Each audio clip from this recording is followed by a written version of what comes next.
Gypsies, or Roma, as they are officially called, are often perceived as a colorful and unique part of European society. Today they are associated with bright clothing, lively music and dancing. Many people know them for their traditional crafts and nomadic lifestyle, which to many seems exotic and romantic. Others react to gypsies with disgust and some caution because of news reports, where these homeless beggars are often unfairly vilified. But have you ever wondered what history lies behind the fates of these people and their ancestors? Have you ever been curious about why these people don't have their own state? Where did they come from? How and when did they come to Europe? And why do they differ so much in appearance, behavior and customs from Europeans, among whom they have lived for centuries? Why do gypsies not integrate into modern society and cling to their strange customs, living far from people? Why do you subconsciously disgust them? And why do they, in turn, look at you with apprehension and even fear? But before we start exploring this question, I need to know, what do you know about gypsies? You've probably encountered them in the subway, on the outskirts of cities, at fairs or somewhere else. Most likely they either asked you for money or offered you to tell your fortune for money. Often most people imagine gypsies this way. But a more sophisticated viewer knows about gypsies from clips of their cringe-worthy weddings and caricature music videos. But gypsy customs and culture are not limited to just meme-worthy videos. These people has deep historical roots. Their feasts and dances are no less grand than major cultural festivals of other nations. Gypsies' artistry, inclination towards music and art are so developed that they could easily perform on the stages of the most famous European theaters, matching the talents of professional actors. These talents have been celebrated by these people for millennia. Gypsies around the world were mysterious nomads, who since ancient times delighted the eyes and hearts of the amazed audience everywhere. They knew how to have fun and live carefree. The colorful, vibrant outfits of gypsies testify to their intolerance of grayness and boredom, preferring a wild, almost bandit-like lifestyle. But despite all their talents, the majority of gypsies live in extreme poverty. This people is very closed and doesn't let strangers into their strange and often incomprehensible world. They do not establish close ties with their neighbors. Even in countries where they find refuge, they remain outcasts, not striving to integrate into modern society at all. These people have lived by their own laws since ancient times, which to an outside observer may seem wild. Gypsy communities often settle in some secluded place and create their own mini-towns, illegally connecting to electrical networks. They completely ignore the basic principles of modern society. An interesting fact is that, according to gypsy customs, one who works honestly and earns a living through their labor is considered a contemptible person. In the view of these people, respect and honor go to those who steal from others or live at the expense of others, while putting in minimal efforts. Because of these ingrained principles, gypsies mainly earn a living through criminal means. Not only do they move illegally across countries, but they also bring their craft with them. Their craft is not limited to just fortune-telling and begging. More often than that, gypsies are involved in drug trafficking, robbery, assault, and even contract killing. All these criminal methods are practically aligned with the main credo of gypsies: live large and never work a day in your life. It must be admitted that the attitude towards gypsies is correspondingly harsh. In whichever country they reside, they don't have access to any social programs. They rarely receive medical assistance, and the police are unlikely to investigate a case where the victim is gypsy, who often has no documents at all. All the paperwork and bureaucracy of modern society are despised by gypsies. Therefore, even after living in one country for decades, they don't bother to obtain any documents that confirm their identity or rights to any property. Gypsies view representatives of other nations and cultures as a potential threat. They despise and do not entertain thoughts of integrating with the rest of humanity. Restlessness and inability to settle in one place for a long time are traits modern gypsies have inherited from their ancestors. Today, not so many of us knows where these people came from, and what caused them to be scattered across all corners of the globe, and how it happened that such a numerous people throughout their history have not been able to create their own unified state. Let's figure this out together. Unlike other nations, gypsies have no written history. Their way of life and worldview don't align with the diligent recording of chronicles and historical events, which require great effort and hard work. But even if someone dared to undertake such a task, it is unlikely they would succeed. The gypsies themselves cannot answer questions about their historical roots. All we can learn about the history of the gypsies boils down to some romanticized tales and legends that are hard to believe. This is related to their nomadic way of life. They don't stay long enough in one place for even one generation to grow up. As a result, the new generation only remembers the previous place their community stayed. In turn, the older generation remembers the place where the community was where they were young. For this reason, the chain of historical events is simply lost. We, as citizens of various states, have the opportunity to trace our history to a certain point in the past for one simple reason. Because from that moment on, our ancestors settled in the place where, at the time, the state was formed, of which we are now citizens. A settled lifestyle is a key element in forming the historical memory of the people. When a people live in the same place from generation to generation, a history, written language, and similarity in customs and religion inevitably emerge. All of this creates the possibility to trace the history of the tribe. But if a people lead a nomadic lifestyle, they dissolve into the world, becoming invisible at the various stages of history. The most vivid examples confirming this fact are the Mongols and Arabs. Before the Prophet Muhammad, Arabs were a nomadic tribe and had no historical chronicles or centralized authority. So until Muhammad's appearance, they received very little attention. The same can be said about the Mongols. The full-fledged historical chronicles of the Mongols began with the infiltration of these nomadic tribes by the Genghis Khan. Gypsies, unlike the Arabs and Mongols, never came to the point of unity, setting in one place and creating their own state. After all, a state is not just a guarantee of rights, freedom, and security. A state is a bastion of the culture and customs of the particular tribe. Within the state, a distinctive and unique features of the people are consolidated and preserved, contributing to the preservation of national identity. A state or homeland is primarily an idea that nourishes and supports the spirit of the people, even in the most difficult times. Patriotism and love for the homeland are the main levers of propaganda's impact on the consciousness of its citizens. No matter what country you are a citizen of, you will undoubtedly be offended if someone insults your country or burns its flag. This sense of belonging to a tribe and culture has been ingrained in human consciousness since primitive societies. In the ancient world, the survival rate of a person outside the tribe was nearly zero. Therefore, the sense of community and belonging to a strong unified homeland is so deeply rooted in us. There is simply no such thing as gypsies as a distinct nation with a common religion, similar customs and traditions. Because they led a nomadic lifestyle and lived isolated from each other, gypsies lost the opportunity to form their own nation. Around the world you can find gypsies practicing Christianity,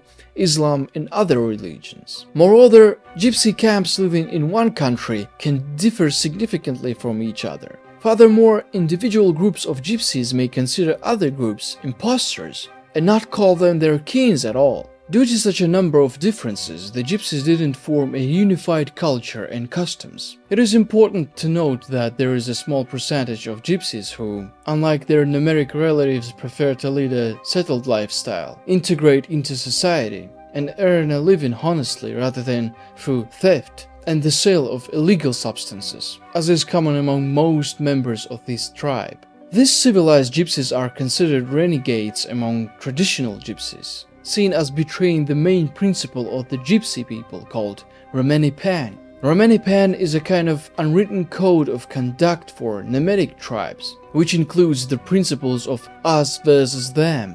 It is not enough just to be born a gypsy. One must also firmly adhere to these rules to be accepted as one of their own. Groups that have renounced wandering the world, living at the expense of others, are considered outsiders by other gypsies and are treated with contempt. Gypsies clearly divide people into their own and others, or into Roma and Gaggio, when the Roma are the gypsies themselves and Gaggio are representatives of all other peoples. As I mentioned earlier, gypsies regard Gaggio as potential enemies. In every gypsy community, interaction with representatives of other peoples are strictly controlled. They react to outsiders just as primitive people reacted to the appearance of members of other tribes in their territory, with extreme distrust and sense of threat. Therefore, in gypsy communities, it is not allowed to exchange pleasantries with Gaggio, or to tell them details about what is happening in the camp. In general, it is disadvantageous for a gypsy to have unnecessary contacts with outsiders, as they may be held accountable for it. The division of people into their own and others may indicate the ancient roots of these people. In ancient times, when people gathered in tribes, it was very important to observe these principles and clearly understand who was friend and who was foe. For example, this principle is also vividly expressed among Jews. Those ancestors essentially marked the beginning of observable history. The Jews also have the principle of us versus them. Anyone who is not born Jewish is considered a Gentile and treated as a potential threat. It seems likely that the Jews adopted this principle from their predecessors. The Arabs in turn adopted it from the Jews and embodied in their principle al-wala al-bara, which translates to friendship and disassociation. According to this idea, the world is divided into true Muslims, whom one should love, and those towards whom one should feel alienation. I didn't mention the principle of us versus them by chance, and that the presence of this law among the gypsies may indicate their ancient roots. Imagine about 1,000 years ago, a small group of people known to us as gypsies began their great journey from the distant east. The first mentions of them are found in Iran and Armenia. This nomadic group already stood out for their unique culture and way of life. Traveling through Persia, they acquired new skills and crafts, which they would later spread across the continent. By the 12th century, the Gypsies reached the Byzantine Empire. In this ancient center of culture and trade, they were known as Astinganoi.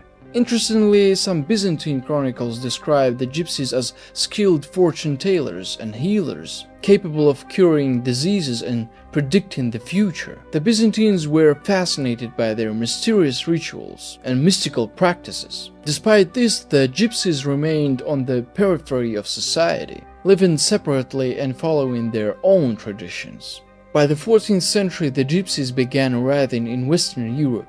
One of the first cities where they appeared was Lemberg, Germany. The Lemberg Chronicles of that time describes the arrival of Gypsies as mysterious dark-skinned travelers who set up colorful camps on the outskirts of towns and attract attention with their fortune-telling skills and music. Soon the Gypsies reached France and Spain. In Paris they were known as Bohemians, residents of Bohemia, although their paths lay much further.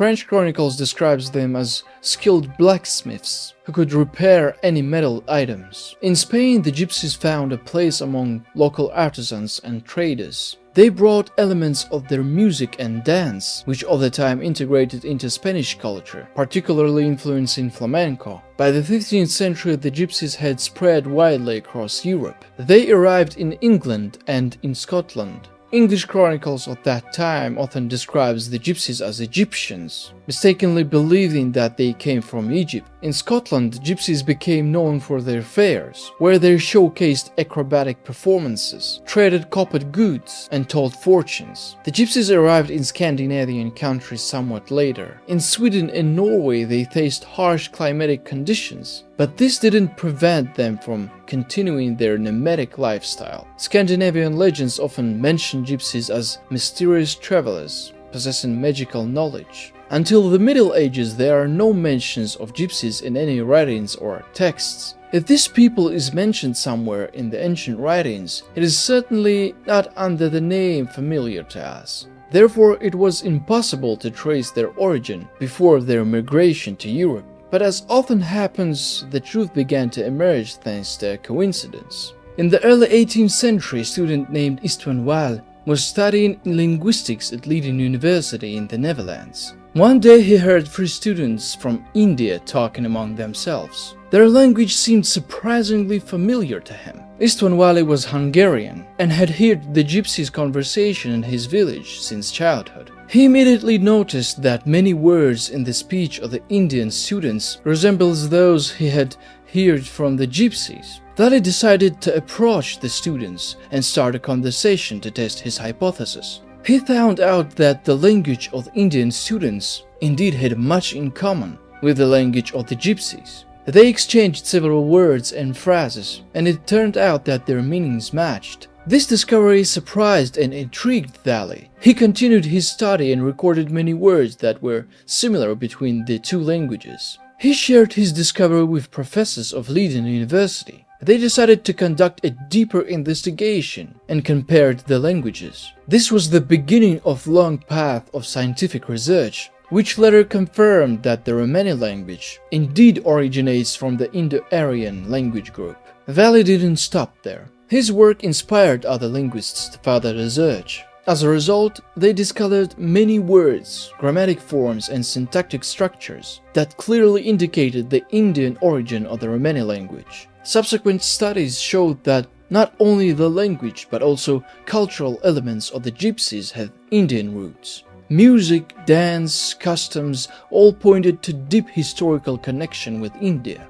This was a sensational discovery that helped shed light on the origin of the Gypsies and their migration from India. Despite the admiration some Europeans had for the Roma, society at large saw them as a potential threat. The Gypsies who migrated to Europe and spread across various countries might have been able to create their own state. However, the migration of the Roma to Europe coincided with the peak of the ideological conflict between the West and the East. The position of the Gypsies in Europe became more complicated as the confrontation between Christians and Muslims intensified. In the 15th century, the Turks actively captured Christian cities and converted their inhabitants to Islam. At the same time, the Ottoman Empire, after many attempts, managed to conquer the largest Christian city at the time, Constantinople, which was a major blow to the entire Christian world. Meanwhile, Muslims captured a significant part of Spain and were trying to advance further in Europe. If it weren't for the Germanic tribes that gave them worthy resistance, they might have succeeded in doing so.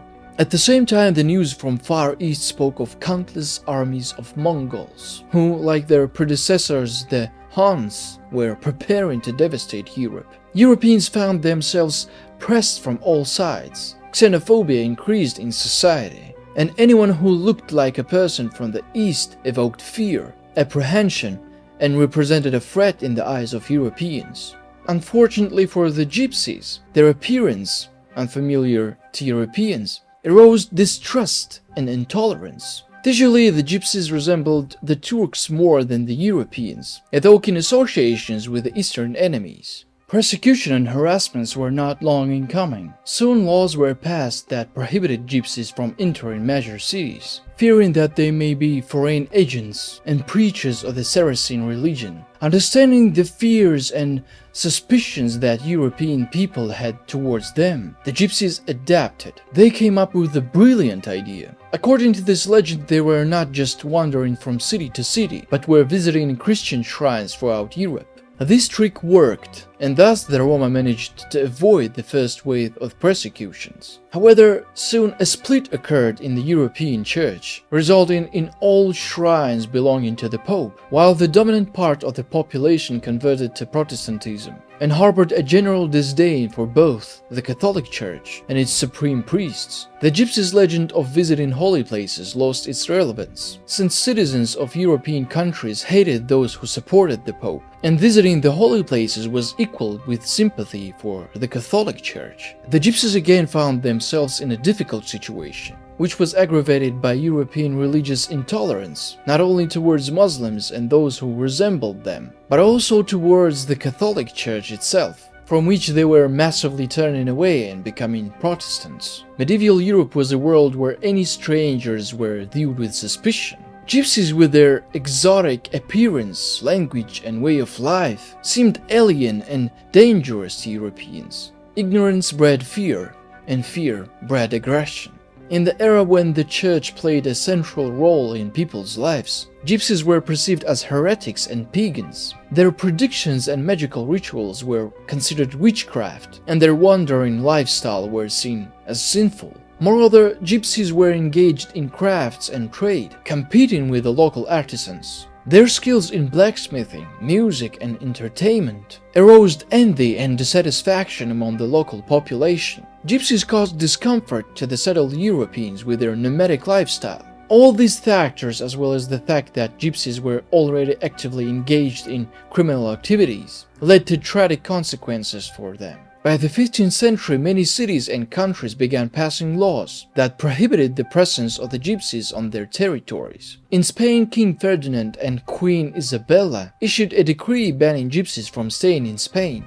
Similar measures was taken in Germany and France. In some regions, gypsies were subjected to physical punishments, and sometimes even executions. They were accused of espionage, witchcraft and theft. In England, a law was passed ordering the arrest and expulsion of all gypsies, with the penalty of death for returning. Gypsies began to be blamed for almost all of humanity's troubles. Horrifying legends started to emerge around the Roma, and some Europeans believed that gypsies brought misfortune and should not be allowed near them.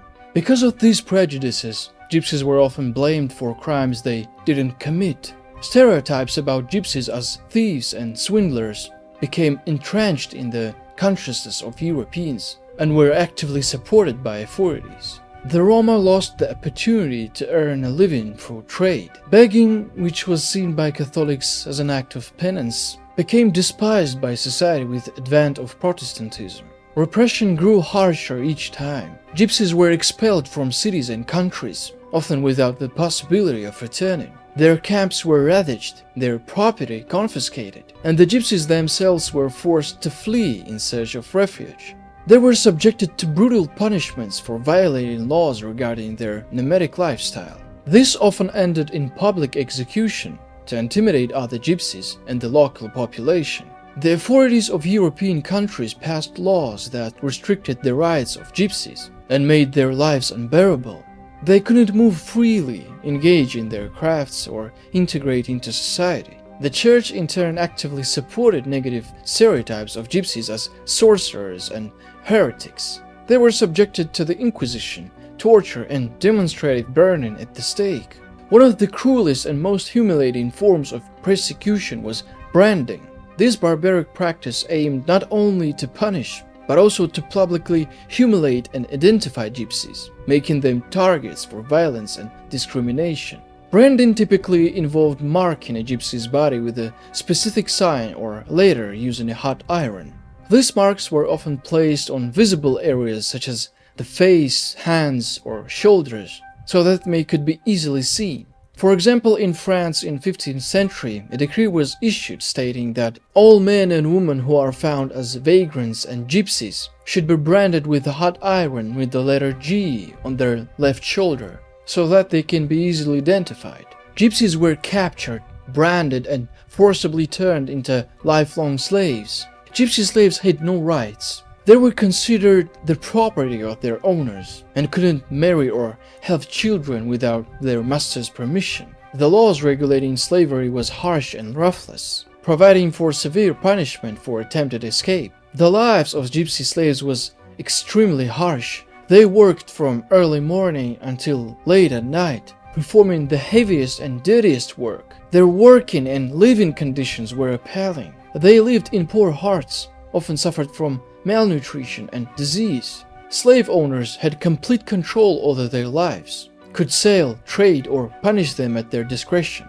All this led to the destruction of many aspects of gypsy culture. Many traditions and knowledge were lost as gypsies were forced to hide their customs and language. The Gypsies found themselves on the periphery of society, isolated and marginalized. This led to the strengthening of stereotypes and further discrimination. Constant persecution and violence left deep psychological scars in Gypsy communities. Because of all these persecutions and horrors they had to endure, they became even more isolated. Fear and distrust of outsiders were passed down from generation to generation among the Gypsies.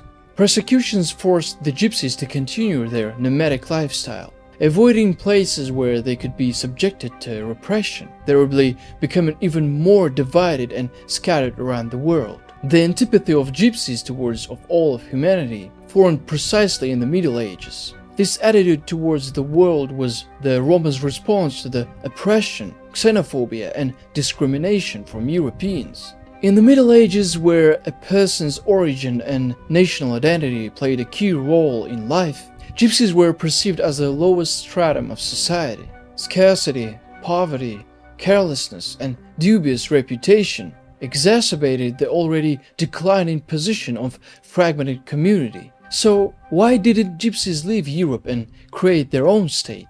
As I said, life in Europe was very hard for the Gypsies, but they had nowhere else to go. Today we can easily move to another country, live there for a while, and move again if we didn't like it. But the Gypsy society at that time was very conservative. Despite the harsh conditions, their social and family ties as well as their common culture played an important role in their lives. Breaking these ties and starting life anew in completely unfamiliar places was extremely difficult. Moreover, in medieval Europe, the Gypsies had no access to information about distant lands and migration opportunities. The scattered, impoverished Gypsy communities were simply incapable of unity and acting together or consolidating their resources.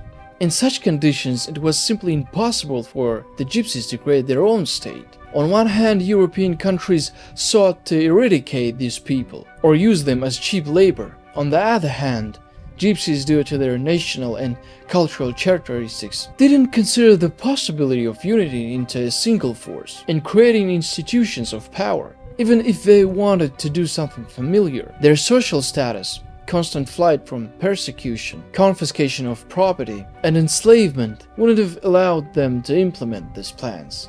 The Gypsies managed to gain freedom only in the mid-19th century, when under the influence of European Enlightenment ideas, numerous legislative reforms were carried out to abolish slavery. But this didn't diminish nationalist statements. Even in such an Enlightenment age, Gypsies were regarded as defective nation, inherently predisposed to robbery, treachery, and deceit. Alienation and lack of opportunity and desire to unite, as well as the inability of the Gypsies to maintain their cultural foundations, led to their disunity. Unlike peoples who fought for independence and created their states with the support of the international community, the Gypsies remained isolated and deprived of political influence. They simply didn't develop a historical and cultural heritage. They didn't have the habit of compiling historical chronicles of their stay in Europe, and their customs and traditions were largely lost. A common history and culture are essentially the main foundation for forming a national state. Because the Gypsies didn't even have the opportunity to go through this first stage, they failed to create their own state, or at least preserve the identity of their nation.